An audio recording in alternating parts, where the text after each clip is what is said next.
Hi everyone, my name is China Stevens and I'm currently a junior at Pittsford Sutherland High School and I'm honored to be the Princeton Prize recipient for Rochester, New York. Meeting all of you has been such an amazing experience hearing about all your journeys. I know that standing up for change is never easy and it actually might be one of the most difficult things we ever face. But I feel encouraged this weekend knowing that I'm not alone in the fight for racial equality.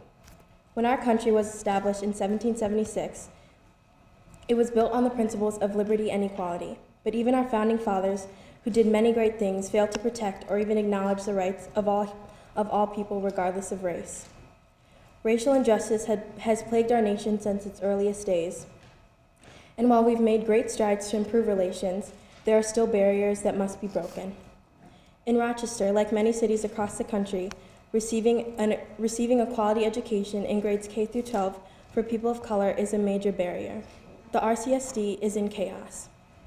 In 2012, it stated that fewer than 1,000 of the 10,559 black male students enrolled in the RCSD from 2009 to 2010 graduated.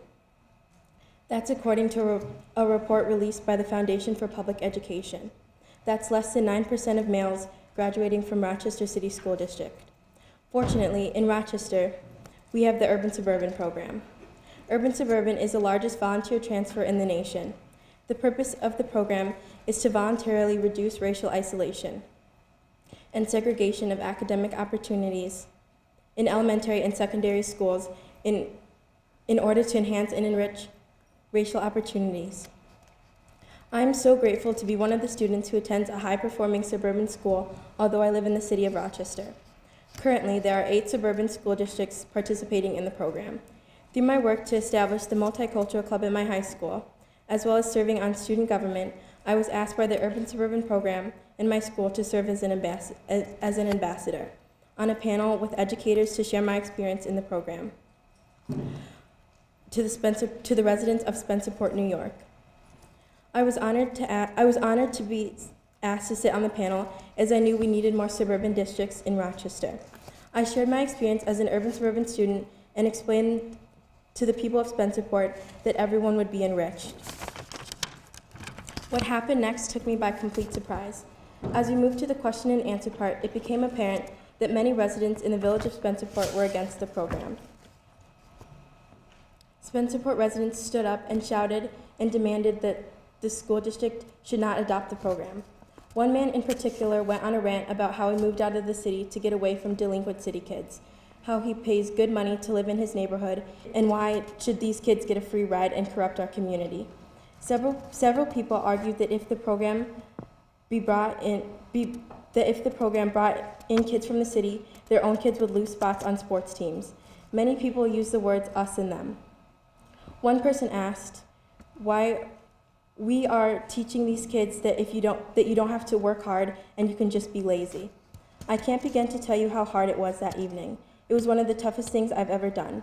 As I listened to countless people give numerous incorrect descriptions of what city students were like, I wanted to cry. But yelling back wouldn't have helped our cause at all. Being the only student representative in the room, I came to the realization that silence and patience can often be more effective and powerful than engaging in an argument. Later that evening, I decided that I needed to speak out, so I decided to share my experience by writing to our local newspaper. I didn't know if they would print it, but I know I had to publish something. And it was printed in the Sunday edition. That would mean nearly 1 million people would read about what happened that night and that it would call attention to the ugly racism I witnessed. You will be happy to know that Spencerport recently adopted the Urban-Suburban program and several more districts are willing to join. In my family, my parents have always taught us that if something is wrong or unjust, we must take action. It doesn't always have to be a big action or a loud outcry, but to do nothing was unacceptable. And throughout the past few months, I've truly learned that we as young people have more power than we know. I'm grateful that the Princeton Prize helps to honor high school students for standing up for what's right. I've seen firsthand the hatred and evil in man, but I've also been fortunate to see hope and beauty rise above in the darkest of situations.